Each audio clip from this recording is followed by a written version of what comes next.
ഇന്നലെ മുഖ്യ തെരഞ്ഞെടുപ്പ് ഓഫീസർ പറഞ്ഞത് ഇന്നലെ ആ ബിജു രമേശിന്റെ കയ്യിൽ നിന്നും ആ പണമോ അല്ലെങ്കിൽ ഒന്നും കണ്ടെത്താൻ കഴിഞ്ഞിട്ടില്ല. അപ്പം പെട്ടെന്ന് തന്നെ അവിടെ ഉദ്യോഗസ്ഥർ എത്തിയിരുന്നു, പരിശോധന നടത്തിയിരുന്നു. പക്ഷെ അതിലൊന്നും തന്നെ കണ്ടെത്താൻ കഴിഞ്ഞിട്ടില്ല എന്ന്. ആ വാഹനത്തിൽ നിന്ന് പണം കണ്ടെത്താൻ കഴിഞ്ഞില്ല എന്നുള്ളത് പറയുന്നത് ശരിയാണ്. പക്ഷേ എന്തിനു വേണ്ടി ഇദ്ദേഹം അവിടെ പോയി? ഇദ്ദേഹം പോകുന്നത് ഒരു റിയൽ എസ്റ്റേറ്റുകാരനെ കാണാനാണ് പോയത് എന്നാണ് ഇദ്ദേഹം പറയുന്നത്. അങ്ങനെയാണെങ്കിൽ കൂടെ എന്തിനാണ് മറ്റൊരു കാർ വന്നത്? ആ കാറിനകത്ത് എന്തിനാണ് ഒരു തോക്ക് വെച്ചിരുന്നത്? എന്തിനാണ്? ഇതിനോടൊപ്പം രണ്ട് ബൈക്കുകളിലായി 4 പേർ വന്നിരുന്നു.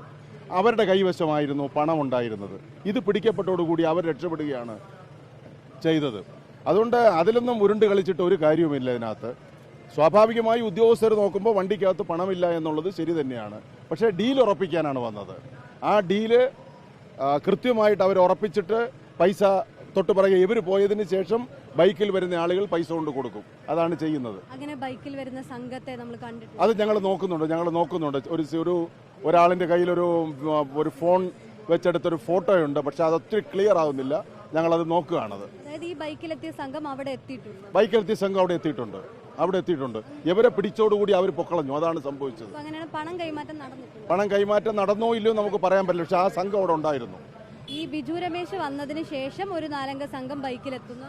അതെ, 2 ബൈക്കുകളിലായി 4 പേർ വന്ന് അവിടെ നിന്നു. അപ്പോഴാണ് ആ ജനം വന്ന് ഈ വണ്ടി വളയുന്നത് കണ്ട് ആ ബൈക്ക് എടുത്തുകൊണ്ട് പോവുകയാണ് ചെയ്തത്. പക്ഷെ പെട്ടെന്ന് എടുത്തുകൊണ്ട് പോയതുകൊണ്ട് അവർ ഫോണിൽ വെച്ചിട്ട് പടം എടുത്തു. അത് ക്ലിയറായി വന്നിട്ടില്ല. ഞങ്ങളത് വേറെ നോക്കുകയാണ്. കിട്ടിയാൽ അത് വെച്ചിട്ട് നമ്മൾ വീണ്ടും പരാതി കൊടുക്കും. ഇലക്ഷൻ കമ്മീഷന് പരാതി കൊടുക്കും.